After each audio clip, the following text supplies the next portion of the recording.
Kristen here, and I am here with one of my watercolor spreads where I try and attempt to play with watercolor in a very basic way because I am a relatively noob.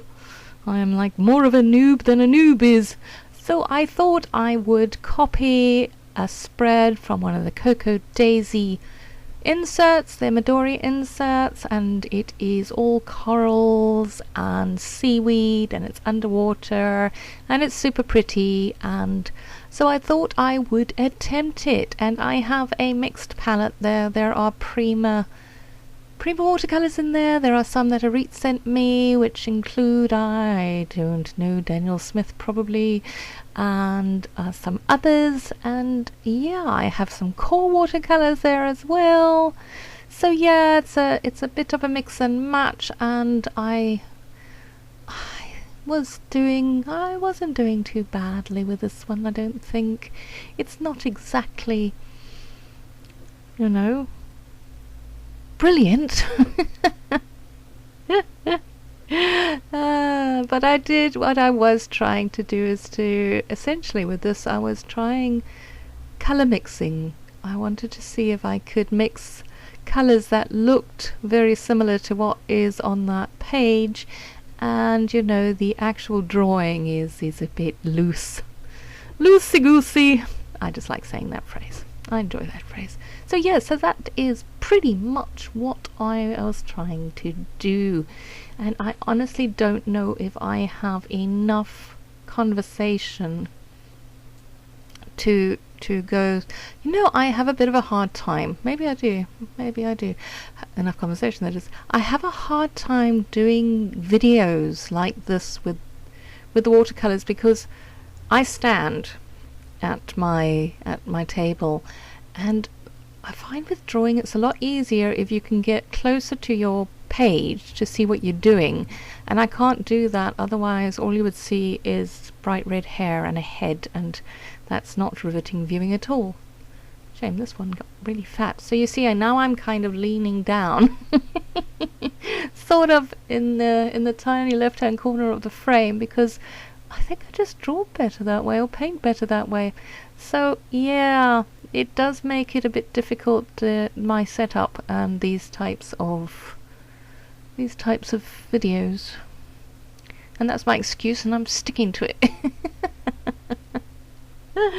So there are lots of blues and greens that I'm mixing up and then trying to kind of make them look like leaves on, the underwater seaweed and the coral.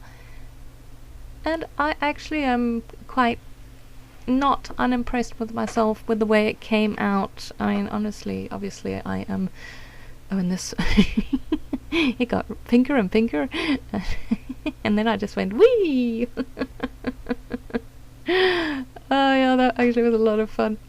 What was I saying? Yeah, look, I mean, I'm doing these because I'm trying to expand my craft repertoire. I do scrapbooking, and I'm very happy and comfortable with scrapbooking, and art journaling I'm getting to grips with as well.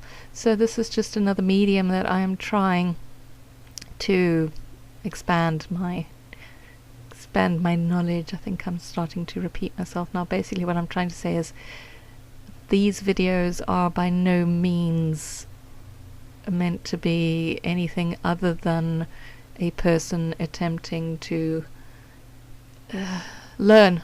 There we go, that's what they are. I'm trying to learn, and typical me fashion, I'm not learning, baby steps. I'm trying to do full on pictures and things, because that's just the way I roll. I decide I jump in feet first, right in the middle or the end of something, rather than doing really what one is supposed to do and learn. I probably should be doing more color swatches with circles than attempting a underwater scene. But having said all of that, I still like how it came out. I think, when you're not very good at something and you do something, it's a huge accomplishment. And this I was super chuffed with, I must say. I was super chuffed with the colour mix that I got for these particular reeds, because I thought it matched very well with what was on the original drawing or painting or illustration there. So yeah, and then after I've done all of this, I then decide it looks, it needs something more, and the biggest, weirdest, most overworked mermaid's tail is about to appear. Yeah, in my mind, when you see when you see it, it kind of looks like the tail fins there kind of looked like some sort of weird duck to me, with the bill and his mouth is open and he's just laughing away madly. Maybe it could have been like a porpoise. But I persevere and I attempt to do this mermaid's tail, and I mean, perspective wise she must be ginormous, because because she's like, I think so much bigger than the seaweed and stuff below. But if you don't try these things, then you never know, will you? I'm sure if I ever paint a mermaid's tail again, I will be better at it. Who knows? I still think it looks like either that or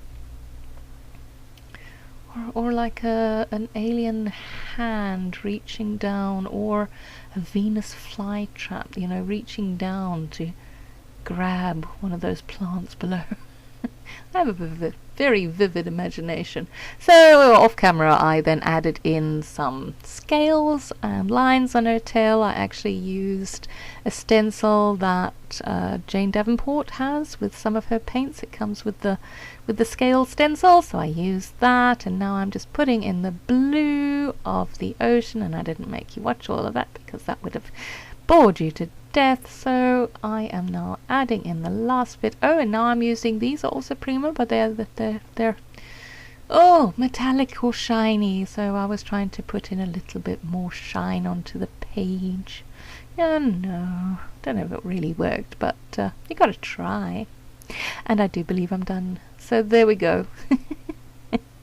Trust you enjoyed it. Have a wonderful day, and we will chat again soon. Bye.